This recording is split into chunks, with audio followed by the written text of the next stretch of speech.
하나님 말씀 보겠습니다. 요한복음 4장 16절부터 26절까지 보겠습니다. 요한복음 4장 16절부터 26절까지 저하고 한 절씩 교독하겠습니다. 이르시되 가서 내 남편을 불러오라.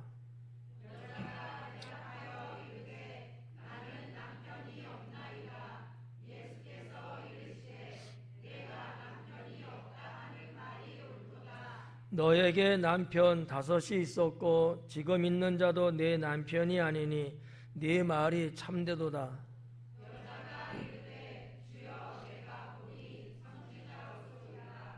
우리 조상들은 이 산에서 예배하였는데 당신들의 말은 예배할 곳이 예루살렘에 있다 하더이다.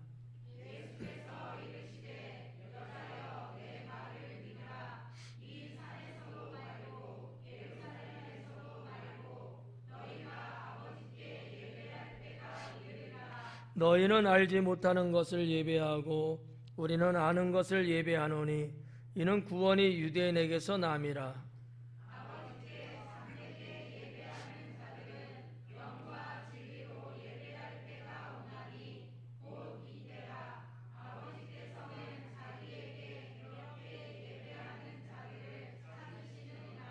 하나님은 영이시니 예배하는 자가 영과 진리로 예배할지니라.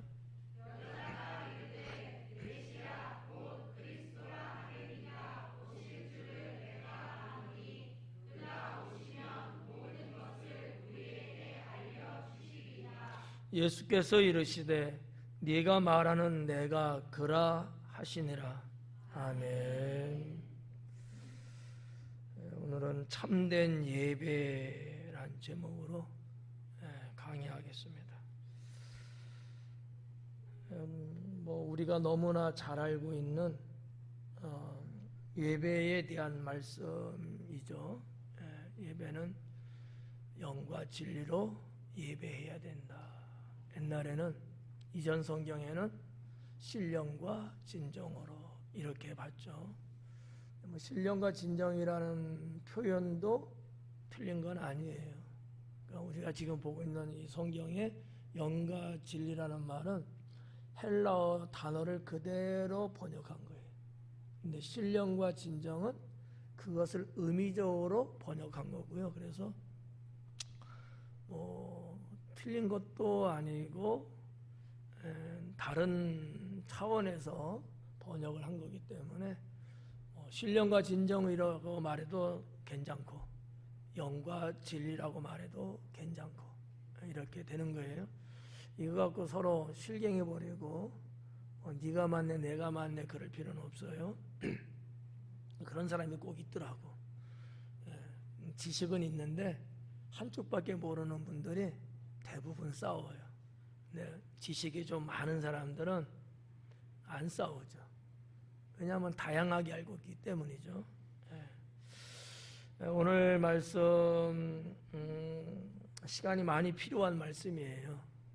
그리고 잘 들어야 또 이해가 가능한 말씀이고, 근데 연세 드신 분들이 많아서 제가 무척 힘들 수밖에 없는 내용이기도 하고요. 그래서 조금 여러분에게 맞게 좀 반죽을 해갖고 비도 오니까 전을 만들 테니까 맛있게 드실 수 있기 바랍니다. 우리가 지난번에 15절까지를 봤어요. 우물가에 나왔던 사마리아 여인 예수님을 만났고 대화가 이루어졌던 내용들이었죠. 근데 이제 오늘 16절부터는 예수님께서 그러시는 거예요. 가서 너의 남편을 불러와라. 가서 너의 남편을 불러와라. 참 어떻게 보면 좀 생뚱맞는 거죠. 아니 갑자기 뭐 남편을 또 오라고 그러나 이렇게 볼 수 있죠. 예수님의 이 말씀은 이 여인의 내면, 여인의 생활을 알고 하신 거예요. 그러니까 이 여인에게는 나름대로 신앙은 좀 있는 것 같아요. 예수님과의 대화 속에서 보면 신앙이 있고 메시아 신앙도 있고 소망도 있고, 비록 이 여인이 사는 것은 율법도 어기고 생활에 본도 안 되는 그런 여자예요. 그런데 그의 내면에, 속에는 하나님을 향한 신앙은 있는 것 같아요. 상당히 이중적이죠.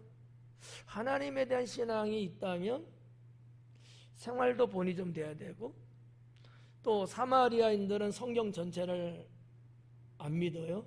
모세 5경 5권만 믿거든요. 근데 그 모세 5경의 말씀을 지키려고 했을 텐데 남편을 5이나, 그리고 지금 사는 있는 남자도 정식적인 남편이 아니에요.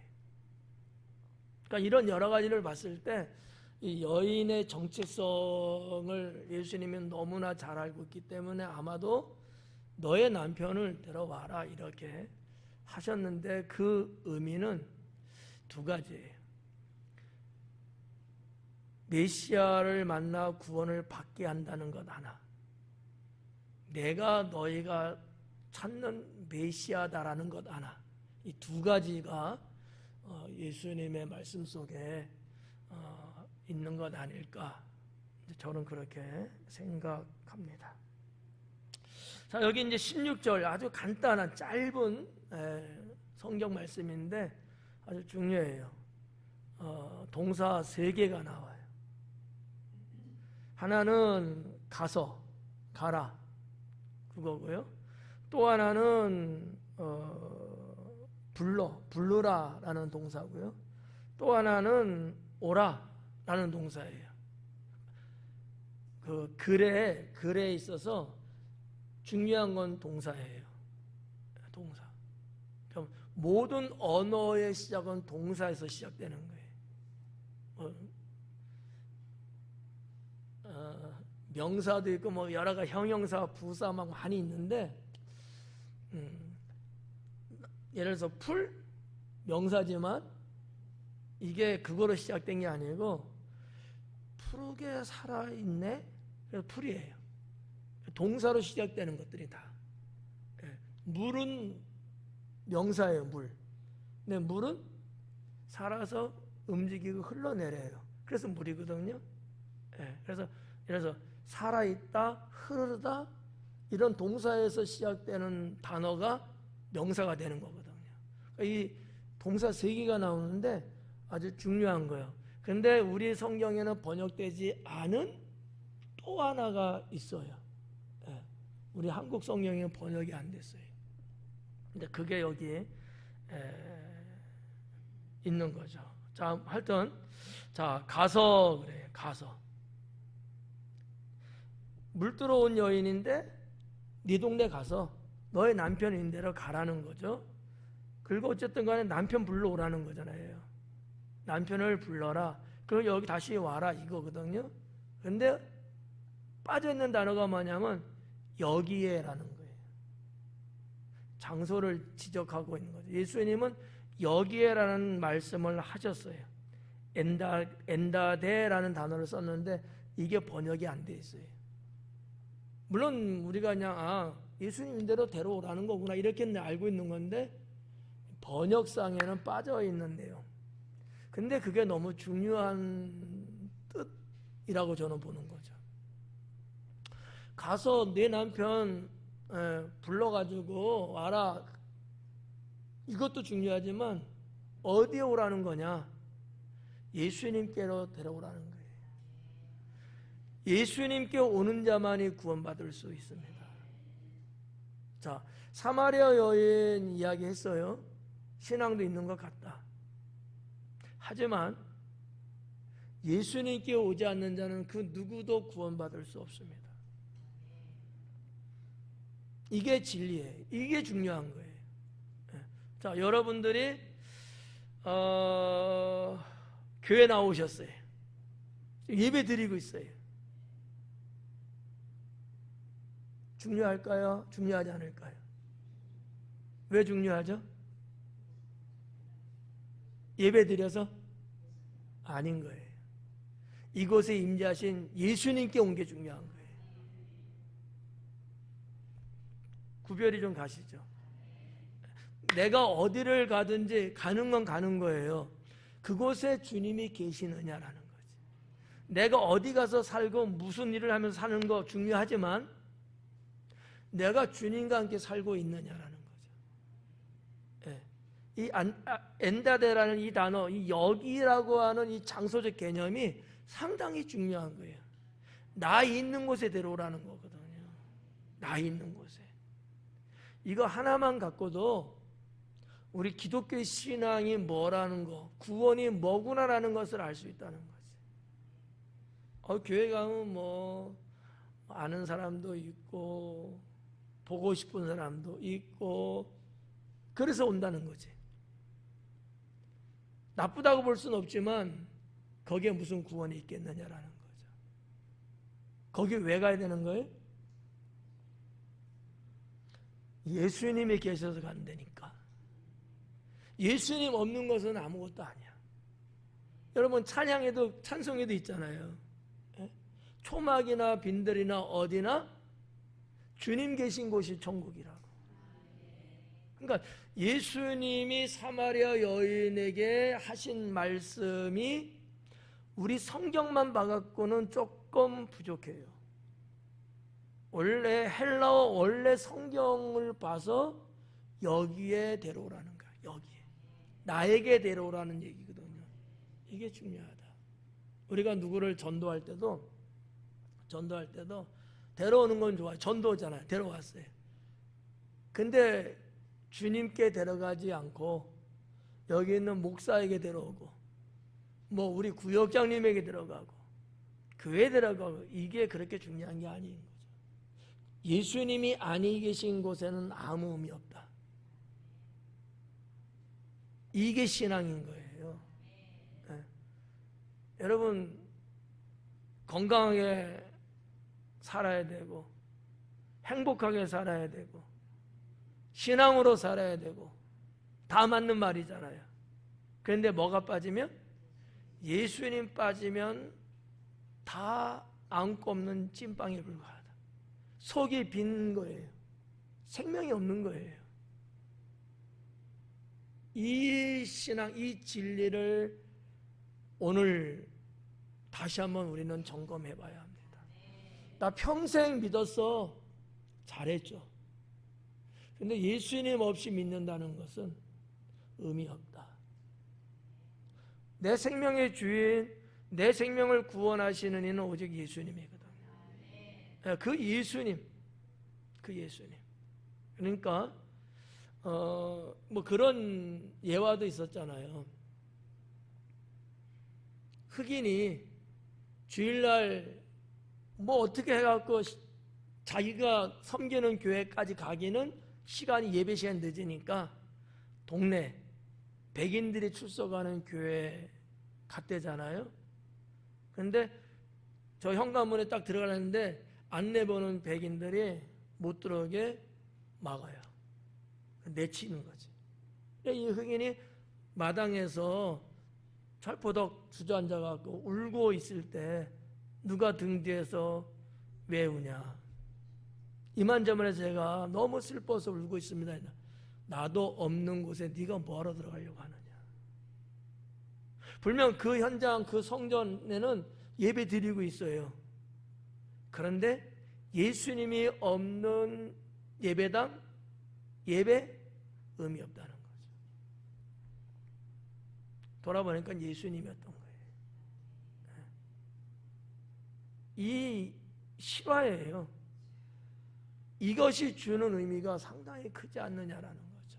오늘 여기 있는 말씀 똑같아요. 16절이. 나에게로 데려오라는 거지. 남편도 구원이 필요하고 이 사마리아 여인도 구원이 필요하고 내게로 오는 자가 구원받을 수 있다는 거야. 너희는 다 내게로 오라 하잖아. 다 내게로 오라. 내가 너에게 평안, 내가 너에게 쉼을 주리라. 네. 이게 성경에서 말하는 구원이거든요. 우리가 신앙생활하면서 이거 하나만이라도 잘 지킬 수만 있다면 얼마나 좋을까. 근데 처음에는 여러분 지금 말씀 듣고 아멘하고 끄떡이고 그래야지 당연하지 이러지만 시간이 가면서 이게 또 잊어버려. 또 잊혀지는 거야.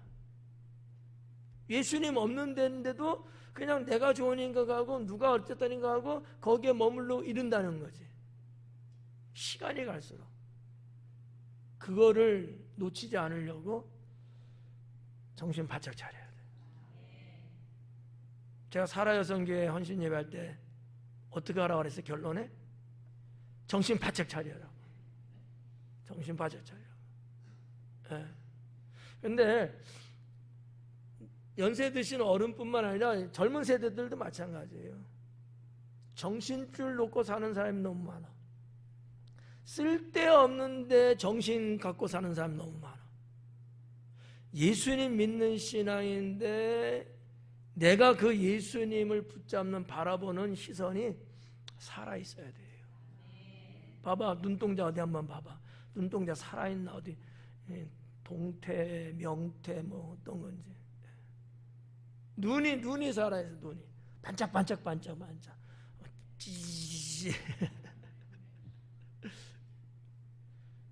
자, 아무튼 16절 그거 하나 여러분들이 기억하시면 돼요. 예수님 있는 곳으로 가야 된다. 네. 화려한 성전이 아니고 예수님 있는 곳, 그것이 비록 초막일지라도. 자, 그렇게 보시고 17절이요. 여자가 대답하여 이르되 나는 남편이 없나이다. 없지. 여기서 말하는 남편이라는 이 단어는 법적인 남편을 말하는 거예요. 그냥 같이 사니까 남편이 아니고 이 단어가 갖고 있는 뜻이 그렇다는 거예요. 그냥 같이 동거하는 거 남편 아니에요. 법으로 인정된 남편을 말하고 있는 거예요. 난 남편 없어. 지금 살고 있는 남자는 있어요. 그러니까 예수님이 그 남자 데려오라는 거예요. 근데 이 여자는 뭐라 그래? 나 남편 없습니다. 요거 구분 가요?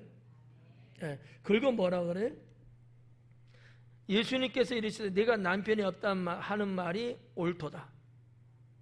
너에게 남편 5이 있었다. 근데 지금 같이 살고 있는 남자도 있잖아. 6번째야. 네.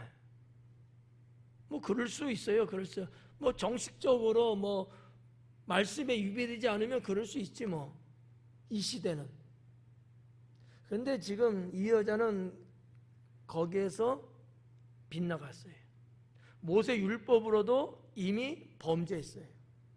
그 말씀 이제 드릴 거예요. 자, 나는 남편이 없나이다. 합법적인 정식적인 남편 없는 거예요.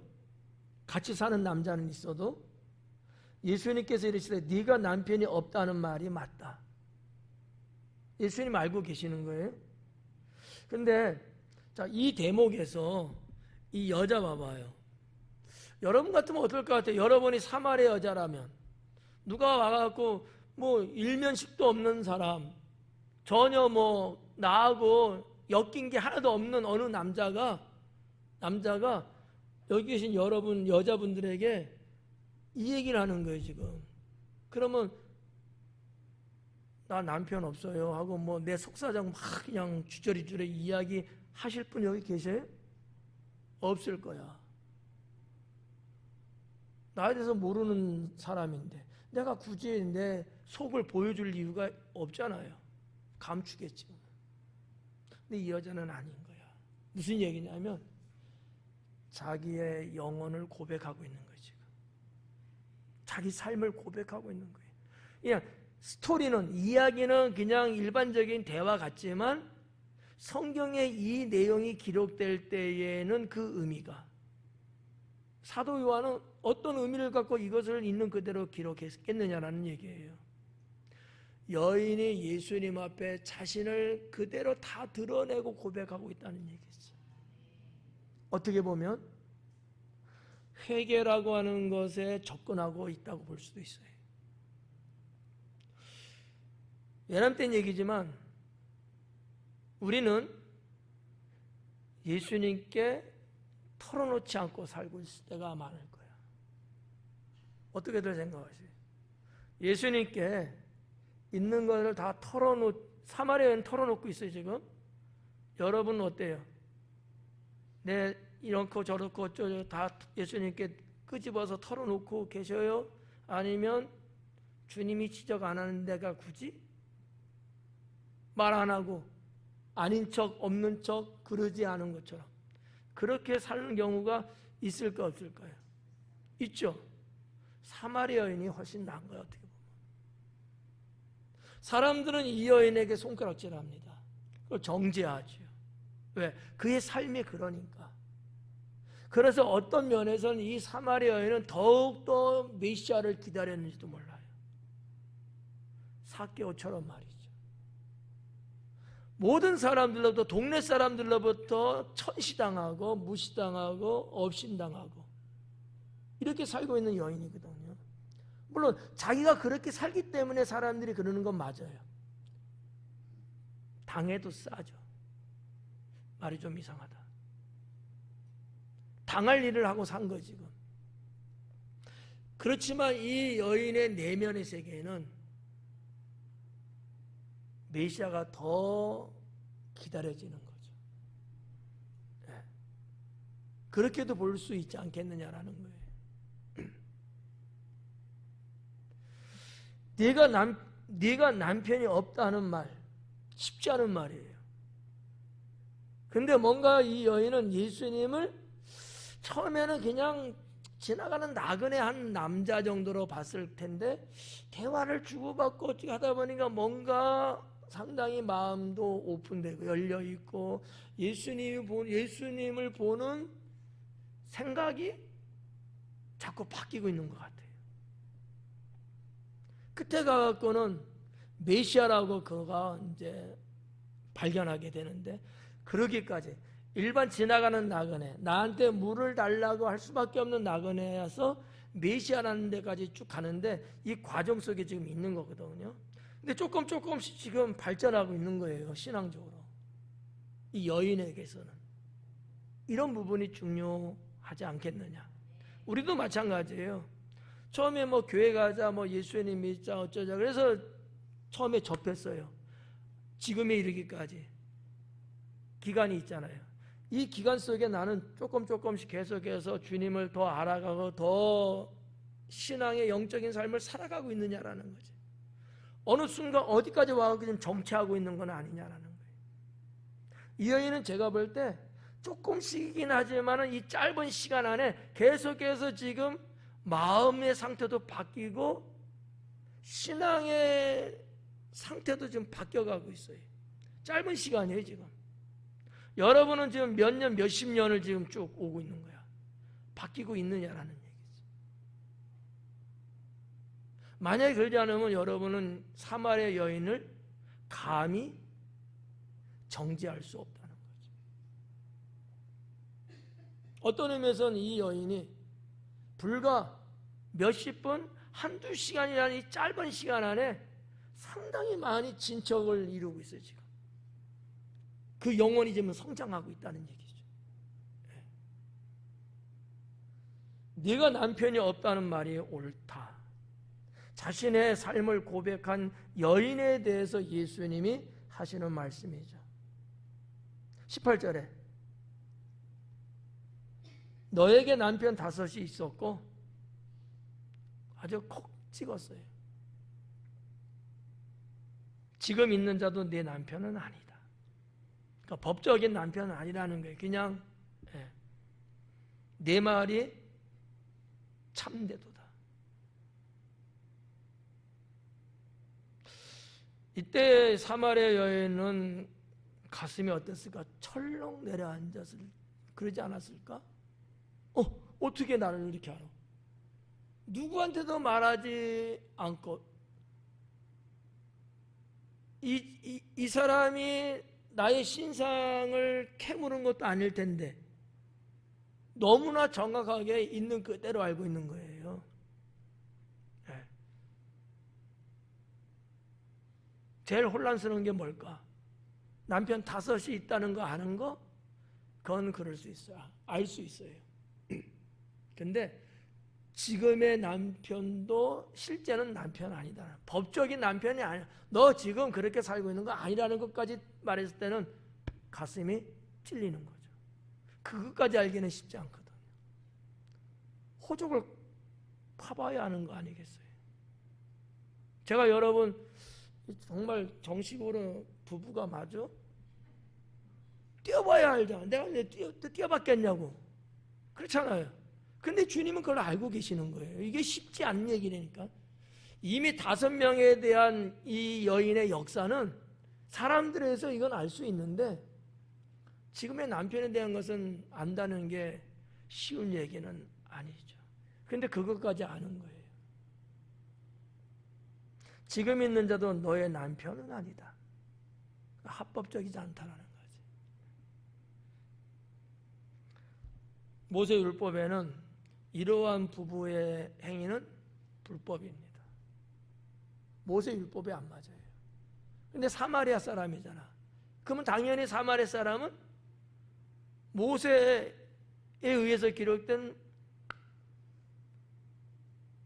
이 모세 오경 외에는 사실 사마리아 사람들은 나머지 인정 안 하거든요. 그것만이 성경이에요. 근데 거기서 금지로 되어 있는 이 결혼에 대한 거. 근데 이 여인은 지금 그러고 있는 거예요. 그러니까 모세 율법에 의하면 이거는 음행이에요. 그러면 어떻게 하라느냐? 돌로 쳐 죽이라고 그랬어요. 이 여인이 얼마나 가슴이 철렁했겠냐고. 그래서 이제 19절에 보니까 여자가 이르되 주여 내가 보니 선지자로소이다. 보통 사람이 아니고 이 사람이 유대인이라는 건 알았어요. 그죠? 예. 말도 그렇고 입은 옷도 그렇고 여러 가지를 봤을 때 유대인이구나 대번에 알 수 있는데 근데 자기의 개인적인 사생활 누구한테도 말하지 않고 있는 이런 것까지 정확하게 이야기하니까 이 여인이 생각할 때 선지자구나 이렇게 생각한 거예요. 많이 지금 발전해 오고 있는 거죠. 대화 한마디 두마디 서로 주고받는 사이에 여인의 생각과 마음이 바뀌고 있어요. 선지자로소이다. 19절은 그렇게 말하고 있죠. 왜 이 여인은 예수님 보고 선지자라고 할 수밖에 없었을까? 나 자신을 꿰뚫어 보니까 이 여인은 여기에서 탐복을 합니다. 감탄을 하는 거죠. 아주 절도할 정도야. 그냥 기겁을 하는 정도죠. 이게 일반 사람들은 알 리가 없죠. 하나님의 선지자만이 알 수 있다고 갖고 있는 신앙이 있으니까 그렇게 본 거거든요. 그리고 이제 사마리아 사람들, 이 여인도 마찬가지입니다만 선지자는 말이죠. 옳고 그름을, 진정한 예배 이런 것들을 충분히 판단해 주실 분이라고 알고 있어요. 근데 나를 지금 정확하게 지금 판단해 주니까 선지자구나 이렇게 생각하니까 그러니까 사마리아 사람들이 누구나 다 보편적으로 갖고 있는 생각이 그렇다는 거예요. 선지자는 모든 것을 분별하고 그것을 옳고 그름을 가려내고 예배에 대한 문제까지도 걸러낼 수 있는 능력이 있는 분이다라고 사마리아 사람은 믿고 있거든요. 그래서 지금 19절에 선지자로소이다 하고 20절에 우리 조상들은 이 산에서 예배했는데 이 말도 그냥 보면요 생뚱맞는 얘기예요. 갑자기 대화의 제목이 확 바뀌었단 말이지. 갑자기 예배 쪽으로 흐른 거예요. 그 이유는 선지자는 예배에 대한 분명한 구분이 있다라고 사마리아 사람은 믿고 있어요. 그래서 화제를 돌리면서 평소에 궁금하고, 어떻게 보면 유대인들하고 사마리아 사람하고 계속해서 실갱이를 벌이고 서로가 맞다 틀리다 논쟁하고 있는 가장 큰 내용은 예배 장소였거든. 예배 장소. 이 얘기를 20절에 기록하고 있는 거예요. 내용이 확 바뀌었어요. 지금 남편 있고 없고 지금 너 어쩌고 하는데, 이 여인은 그런 예수님의 말씀을 듣는 순간 선지자구나라고 생각을 하고 예배를 묻고 싶었던 거야. 예배. 이거는 모든 사마리아 사람들이 궁금한 거예요. 모든 유대인들은 그렇게 궁금하지 않아요. 어떻게 보면 유대인은, 이거 뭐라고 해야 되지? 문장으로 말하면 좀 어려우니까 역할로 말하면 뭐라고 해야지 우리 어르신들이 다 이해하기 쉬우니까, 주인과 종 이런 건데 그건 아니고 주와 부의 차이거든요. 이런 게 이제 어려운 거지 이제. 그러니까 결혼식을 하면은 혼주가 있잖아, 혼주. 그죠? 신랑 신부의 부모님이 혼주잖아요. 혼주가 있고 축하객이 있잖아요. 유대인들은 혼주와 같은 거고, 사마리아 사람은 축하로 온 사람 정도밖에 안 되는 거예요. 이 높낮이를 따지면 유대인이 훨씬 더 위고 사마리아 사람인데 아래요. 이런 어떤 의식이 늘 팽배해요. 그러니까 사마리아 사람들의 입장에서는 늘 억울하고 손해보는 거하고 피해자고 이런 의식이 상당히 많거든요. 예배에 대한 장소에 대해서 그래서 사마리아 여인은 묻는데, 이 물음은 한 여인의 물음만이 아니고 모든 사마리아 사람들이 다 신경이 거슬리고 여기에 대해서 자기들이 우리가 맞다라는 답을 듣고 싶어하는 내용이에요. 어떻게 이해가 좀 되나요? 그래서 이제 뭐라냐, 우리 조상들은 이 산에서 예배하였는데 당신들의 말은 예배할 것이 예루살렘에 있다 하더이다. 자, 이 산에서라 그래. 이 산. 지금 예수님 있는 장소는 어딜까요? 유대일까요? 사마리아일까요? 사마리아 들어갔다고 말씀드렸죠? 세겜에 있을 거예요, 지금. 세겜 땅에. 그래서 세겜을 거쳐서 갈릴리로 올라가는 거니까 가는 길목에 있는 거예요, 도시가. 거기서 사마리아 여인을 만난 거예요. 이 사마리아 여인이 이 산에 선 그런 거예요. 이 산에 선. 그럼 이 산이 어딜까? 이게 에발산이라고 말하는 게 맞는데, 이것도 또 역사가 또 있어. 에발산이라고 지금도 있거든요. 그리고 그리심산이라는 게 있어요. 에발산이 이제 세겜 땅 동네에 있어. 우리 여기 있으면 아미산 있듯이 이런 거예요. 에발산이야. 그게 성경에 기록되어 있는 게 이게 에발산이. 그런데 사마리아 사람은, 이 사마리아 여인은 그리심산이라고 말을 해요. 에발산인데 그들은 그리심산이라고 모세오경을 달리 사용하고 있어요. 그게 서로가 달라. 원래 하나님은 이스라엘 백성을 출애굽해갖고 말씀하실 때 에발산이라고 말씀을 하셨어요. 그게 신명기에 나오거든요. 에발산이라고. 근데 사마리아 사람은 모세오경만 자기네는 그것만 갖고 쓰면서 사마리아 성경으로 쓰고 있어요. 그럴 때 에발산이라고 말씀한 그것을 그리심 산이라고 번역을 해서 쓰고 있어요. 그래서 어떤 사람들, 대부분 모든 사람이 다 지금 그리심 산이라고 다들 생각해요. 우리 한국 교인들도. 근데 그 역사를 몰라서 그런 거지. 여호와 하나님은 이스라엘 백성들을 출애굽하고 모세를 통해서 하나님이 말씀을 하는 게 신명기 기록되어 있는 거거든요. 에발산에서 하나님께 단을 쌓고 돌에다가 말씀을 새기, 이런 말씀을 기록하고 있거든요. 근데 사마리아 사람이 그거를 그리심산이라고 자기들만 쓰는 모세 오경 성경에 그렇게 해놓은 거야. 그래서 요즘 사람들은 다 그리심산이라고 말을 해. 그러나 오리지널은 원래 하나님이 하신 말씀은 그리심산이 아니라 에발산이다라는 얘기죠. 이거는 뭐 신앙에 큰 그런 건 아닌데 역사적인 얘기예요. 어떤 사람은 에발산인데 그리심산이야, 에발산이야, 그리심산, 이렇게 서로가 그렇게 이야기를 할 수 있어요. 대한민국의 기독교인은 거의 다가 그리심산이라고 아마 생각할 거예요.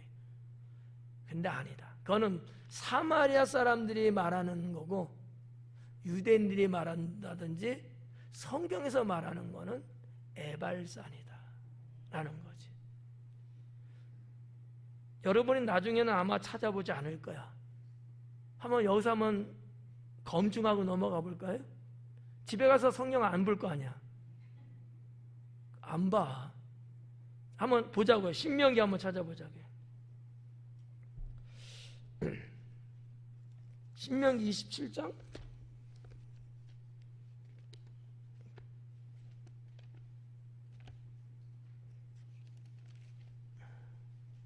4절에 신명기 27장 4절.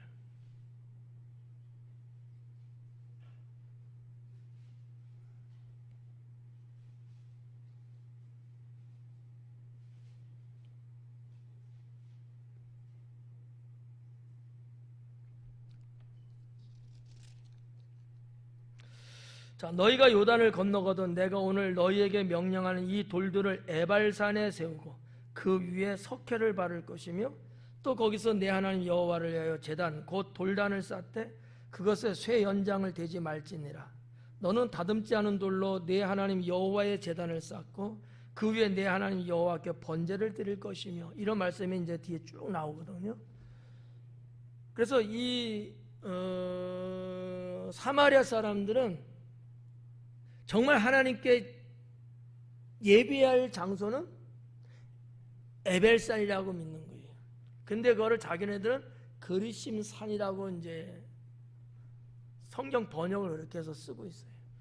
근데 정말로 거기에는 에벨산이 있고 그리심산이 있어요. 지금도. 뭐 산이 없어지진 않잖아. 예. 가운데가 세겜 땅, 세겜이라는 도시가 있어요.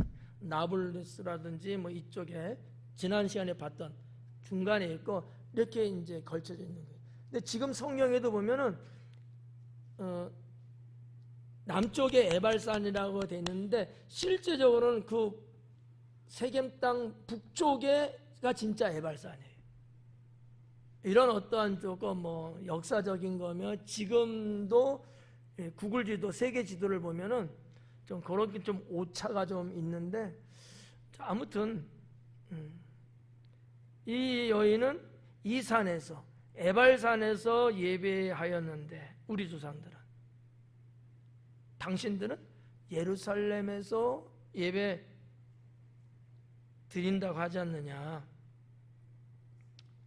자, 이 부분 내 말, 이 산에서 예배하는데 당신들의 말은 예배할 곳이 예루살렘에 있다 하더이다.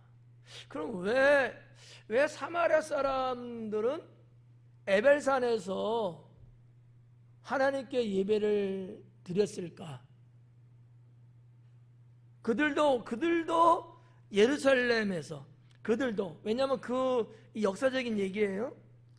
그들도 내나 역시 하나님 백성으로서 예루살렘에서 예배를 드리고, 그게 맞아요. 사마리아 사람 이야기 저번에 드렸죠. 므낫세 반지파하고, 그죠? 자, 원래 유대 백성 12지파의 같은 지파의 사람들이 그 땅에 살았어요. 근데 아수르 제국에서 자기네 나라 사람들을 이쪽으로 이주해갖고 혼혈을 만든 거야. 그래서 지금의 사마리아라고 부른다고 그랬잖아요. 그러니까 원래는 이들도 내가 똑같아요. 예루살렘 가서 유월절 지키고 이랬다는 거죠. 근데 왜 여기서는 지금 이 에발산에서 우리 조상부터 우리 드렸다 이렇게 말하느냐라는 거지. 여기서 말하는 이 우리 조상은 역사로 거슬러 올라가면 어느 때까지 올라갈까? 주전 536년쯤? 네. 그러니까 예수님 태어나기 전 536년. 지금 예수님 때잖아요, 지금. 그러니까 여기로부터 536년 정도 그 조상을 말하는 거야. 그보다 훨씬 더 이전의 조상은 아니에요. 왜냐하면 이게 역사가 있는 거예요. 자, 북이스라엘이 주전 722년에 망했죠. 그리고 남유다 왕국도 주전 586년에 망했어요. 바벨론한테. 근데 실제적으로 바벨론의 쫄딱 끝 하고 망한 것은 586년인데 이미 그 전부터 바벨론의 포로로 잡혀가기 시작했어요. 1차, 2차, 3차에 걸쳐서. 1차에 바벨론으로 포로로 잡혀간 때가 주전 606년이에요. 다니엘과 그의 친구들이 그때 다 끌려간 거거든. 끌려갔어요. 끌려갔는데, 자, 느부갓네살 왕 때 얘기해, 끌려갈 때는. 근데 이 바벨론이 파사 제국에 의해서 망합니다. 그래갖고, 고레스 왕 때에 하나님을 믿고 그런 건 아닌데, 선한 마음, 그리고 하나님의 은혜가 임하여서 이 고레스가 이스라엘 포로된 자들을 본국으로 보내요. 그래서 그렇게 하기로 해서 고레스가 칙령, 요즘 말하면 뭐라고 하나, 그런 선언을 해. 법적인 선언을. 그게 538년이에요, BC. 그리고 537년에 유다 백성들이 본국으로 돌아가는데 수룹바벨을 중심으로 해갖고 약 5만 명 정도가 돌아가요. 그리고 BC 586년에 무너진 예루살렘 성전을 재건하기 시작합니다. 이때에 사마리아 사람들도 동참하려고 했어요. 근데 유다 백성이 거부해요. 그래가지고 이 예루살렘 성전 재건을 536년에 시작했는데 16년 동안 하다가 중단돼 버려요. 16년 동안 못한 거야.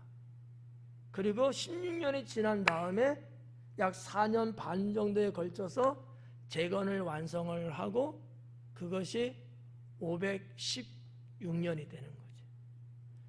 연도가 이제 쭉 나오는데 이게 상당히 사실 중요해요. 근데 이런 걸 말씀드리면 여러분이 헷갈리기도 하고 별로 그리고 복잡해서 말씀을 안 드리는 건데 이게 하나님이 말씀하시는 때 그리고 세상 종말 다니엘을 통하여서 예언한 거 이런 여러 가지가 이 연도에 다 들어가요.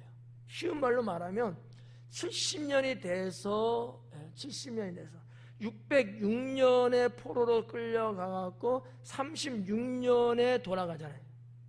70년이에요. 다니엘서 말하는 한 주에. 이게 예언적인 의미고 그리고 50년의 세월이 흘러서 86년에 완전 쫄딱 망하고 86년이잖아요. 그리고 36년이니까 50년이잖아요. 차이가 10년이에요. 이런 것들이 있는데 뭐 이런 거를 지금 여러분에게 말씀드리기는 받아들이기는 그렇게 쉽지 않을 거예요. 이해하는 게. 그래서 이 정도만 말씀을 드리고, 자, 아무튼 이 사마리아 여인이 우리 조상 때부터 여기서 예배했다. 그 조상은 바벨론에서 본국으로 돌아왔던 BC 587년 그때 살고 있던 사람들이에요. 그래서 야, 우리도 도울게 했는데 유다 사람이 안 돼. 너희들은. 왜? 이 자들은 혼혈, 타락, 세상과 섞인 사람들. 허용을 안 해. 왜? 더군다나 예루살렘 성전이잖아요. 안 된다는 거야. 왜? 사마리아 사람은 그 당시에 이미 우상을 같이 숭배하면서 살았어요. 그래서 더러워지니까 안 된다는 거지. 그래서 이들이 뿔딱지가 난 거지.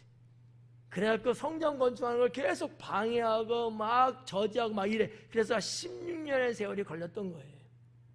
그러나 결국은 성전을 재건을 하죠. 이게 4, 5년이면 될 것을 이런 방해 공작 때문에 한 16년 동안 못하고 있다가 이제 하는 거죠. 뭐 이 역사적인 이야기도 다 여러분께 말씀드리면 흥미진진하고 아주 재미도 있는데 하여튼 또 어려울 수도 있어요. 그래서 뭐 유다 백성들이 자기들의 힘으로만 졌냐, 그건 아니에요.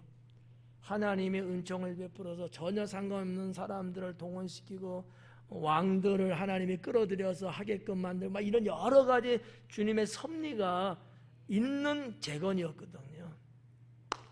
아주 재미있는 스토리, 스펙타클한 그런 성경의 역사인데 뭐 성경에는 뭐 그런 것들이 소상하게 나와 있지는 않으니까 하여튼 요 정도로, 그러니까 이 20절 말씀을 이해하라고 설명해 드린 거예요. 우리 조상들은 이 산에서 예배했다. 그 조상은 그때 돌아왔을 때 그 조상이다라는 거죠. 그럼 왜 거기서 예배했느냐? 그럴 수밖에 없지. 여기는 못하게 했으니까. 아, 그래? 그럼 우리는 여기다가, 그러면 여기다가, 그리고 그들은 신명기에 기록된 말씀을 찾아서 여기가 아니냐 이렇게 해석을 한 거예요. 그게 아닌데. 왜냐하면 세겜 땅에 머물러 있는 하나님의 출애굽의 사건은 아니거든. 그러니까 그런 것들을 더 넓은 의미에서 보지 못하는 사마리아 사람들. 그러니까 우리는 여기 에발산에다가 여기다가 우리는 성전을 짓고 예배한다. 그러니까 이 지금 거의 600년이 지난 이후에 이 사마리아 여자는 그런 걸 잘 모르겠죠. 이상한 거야. 이해가 안 가는 거야. 그러니까 예수님께 질문을 할 수밖에 이제 없었겠죠.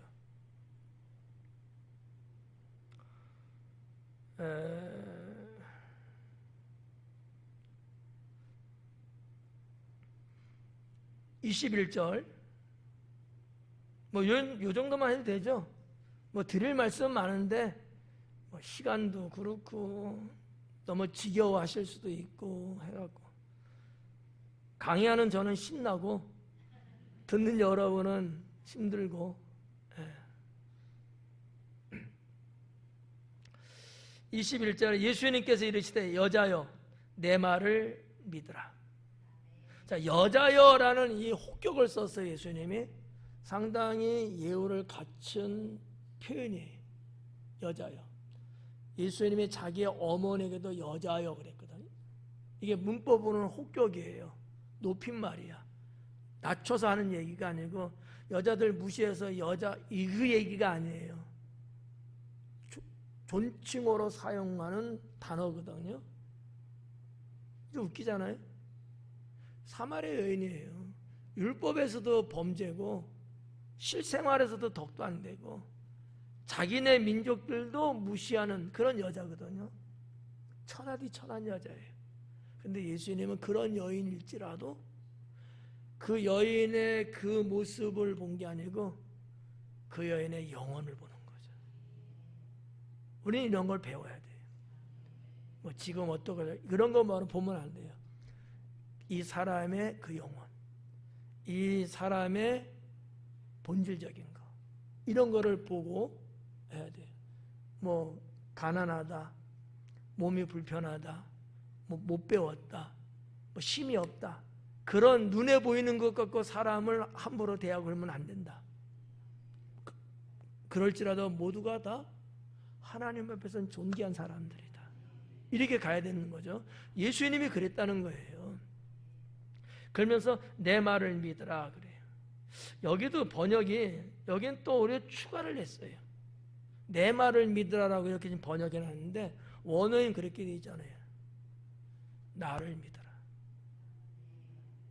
내 말을 믿으라가 아니고 나를 믿으라야. 나를 믿으라. 나를 믿으라가 제가 볼 때 맞는 것 같아요. 뭐 내 말을 믿으라나 나를 믿으라나 뭐 의미적으로는 같다고 이렇게 볼 수 있는데 정확하게는 여자여 나를 믿어라. 예수님이 상당히 이제는 뭐 적극적인, 좀 속된 말로 하면 아주 노골적으로 내가 메시아라는 것을 말하기 시작하는 거예요. 지금 나를 믿어라. 이런 말 할 수가 없거든요. 사마리아 사람이든 유대 사람이든 내가 믿을 수 있는 이는 오직 한 분 하나님이거든요. 근데 예수님은 그 믿는다는 개념을 자신에게 쓰고 있다는 얘기죠. 우리는 누굴 믿어야 돼? 예수님 믿어야지.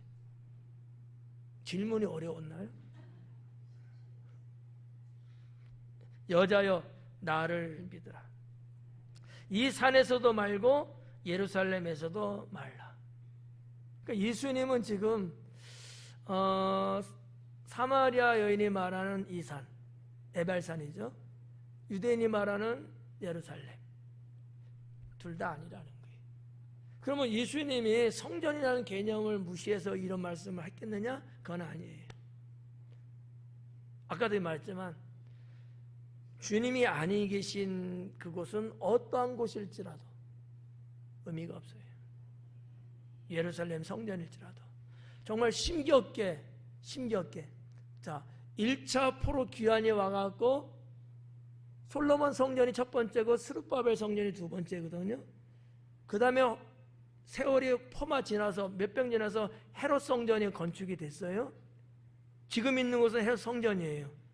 예수님 당시. 근데 이 헤롯 성전도 사실은 아직도 건축이 완공되지 않은 상태였거든요. 계속 건축하고 있는 상태였어요. 그게 주 66년쯤 가서 완공이 돼요. 근데 예수님은 30년이거든. 예수님 때보다도 30년 더 30여 년을 더 가야지만이 성전이 끝나는 거예요, 실질적으로. 근데 그런 성전일지라도 주님 메시아가 없는 것은 의미가 없다는 거지. 어떻게 보면 예수님은 이미 예루살렘 성전이 더럽혀지고 있는 거. 지금 제사장, 대제사장, 제사장, 뭐 바리새인 등등 서기관들, 백성들이 타락되고 더럽혀진 예루살렘 성전을 아마 생각하시고 말씀했을 수 있어요. 근데 더 중요한 골자는 예수님은 지금 장소에 두고 있지 않다. 장소에 두고 있지 않다. 아까도 말했지만 예수님 있는 곳, 주님, 여호와 하나님, 그분이 계신 곳이 있어야 된다. 이 얘기거든요. 예루살렘에도 말고 너희가 아버지께 예배할 자가 이르리라. 아버지에게 예배할 때가 이르리라. 22절에 너희는 알지 못하는 것을 예배하고 우리는 아는 것을 예배하노니. 예수님이 상당히 사마리아 여인이 알아듣기 어려운 말을 계속하고 있는 거예요. 성도들도 이거 다 해석해 주자면 알아듣기 어려운 말들이에요. 왜 예수님은 사마리아 사람들에게 알지 못하는 것을 예배한다고 그러고 있을까? 이미 아까 말씀인 사마리아 사람은 여호와와 우상을 겸하여 숭배하고 있어요. 근데 그것은 왜 그러냐? 하나님을 알지 못하기 때문에 그러는 거야. 그럼 왜 하나님 알지 못하느냐? 그들이 보고 있는 성경은 모세 오경뿐이에요. 하나님이 주신 말씀은 뭐 시가서도 있지만은 예언서들이 쭉 있잖아요. 선지자를 통해서 하나님은 말씀을 계속 하고 계시는데 이건 깡그리 다 없고 모세오경 5권만 성경이라고 보고 있으니까 여호와 하나님을 제대로 알지 못하지. 그러다 보니까 예배도 하나님이 기뻐하는 예배가 뭔지를 몰라서 그러는 상황을 예수님이 지금 말씀하고 있는 거예요. 너희는 알지 못하는 것을 예배한다. 그러나 우리는 아는 것을 예배한다. 그러면 여기서 말하는 우리는 유대인이에요? 유대는 아는 것을 가지고 예배한다는가? 그럼 뭘까 그게? 첫째는 성경이고요. 구약의 성경. 예수님 때니까 구약의 말라기까지의 기록된 성경. 또 하나는 계시입니다. 하나님께서 말씀 주시는 계시. 성경과 계시. 지금 보고 있는 유대인들이 보고 있는 성경 구약 성경이죠. 구약 성경 있지만 이 성경에 다 담지 않은 하나님의 계시도 있거든요. 유대인들은 그거를 통해서 하나님을 어떤 분인지 알고 있는 거지. 우리는 아는 것을 예배한다. 우리는 하나님을 어떤 분이라고 알기 때문에 우리는 그렇게 예배한다. 이게 오리지널이야. 이게 맞는데 지금 유대 백성들은 이루지 못하고 있는 거지. 예수님이 이 말씀하시는 것은 원론적인 얘기를 말씀하는 거예요. 예? 일찍 끝날게.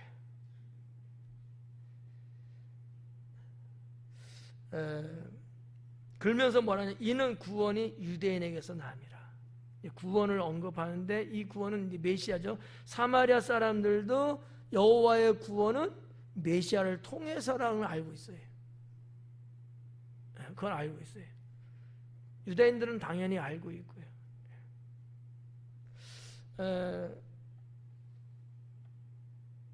예수님은 어떤 의미에서 자신을 유대인이라고 지금 표현하고 있는 거거든요. 내가 메시아니까 구원은 유대인에게서 나는 거고 내가 메시아고 나는 유대인이고 이것을 간접적으로 지금 사마리아 여인에게 말을 하고 있는 내용이라는 거죠. 23절에 아버지께 참되게 예배하는 자들은 영과 진리로 예배할 때가 오나니 곧 이때라.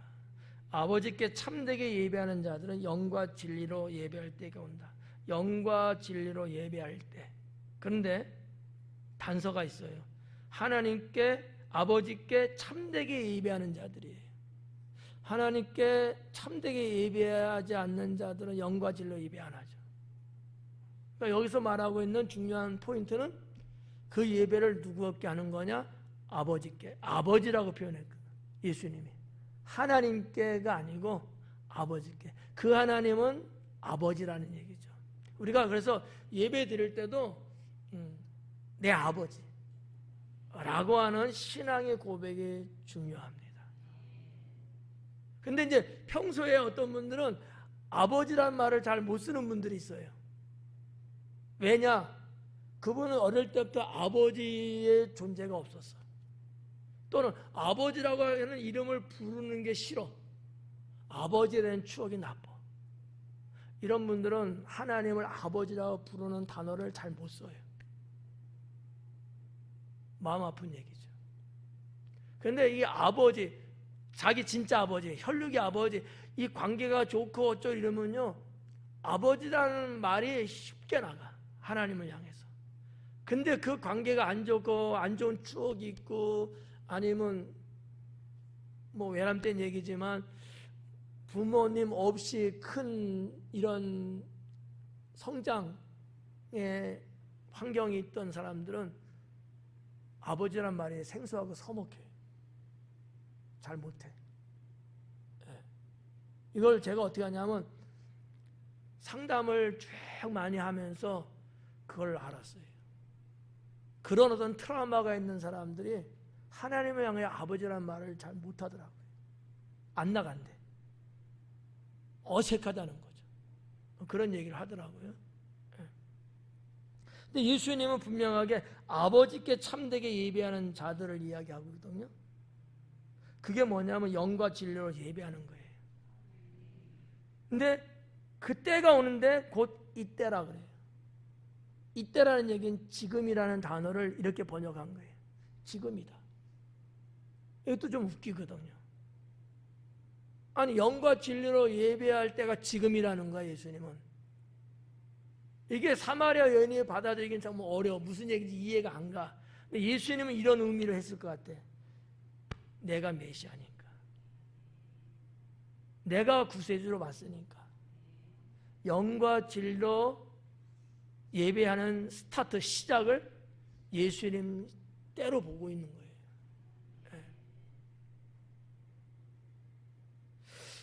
자, 하여튼 뭐 그렇게 하고 24절에 하나님은 영이시니 예배하는 자가 영과 진리로 예배할지니라. 자, 중요한 거예요. 아주 어떻게 보면 제일 중요해요. 하나님은 영이시다. 그래서 예배하는 자는 영으로 예배를 해야 된다. 하나님은 영이신데 우리가 육으로 예배를 드리면 그 예배는 받지 않아요. 그 예배는 가짜라고 해야 될까? 받지 않는 예배가 되어버리는 거지. 영이신 그분이 나도 영으로 예배를 드려야 돼요. 여기서 말하는 영의 여러 가지 해석이 있어요. 한 두 가지만 말씀드리면, 하나는 성령이에요. 하나님께 예배하는 자는 성령으로 예배해야 된다, 이렇게 보면 되고, 또 하나는 내 영혼, 내 영으로 예배 드려야 돼요.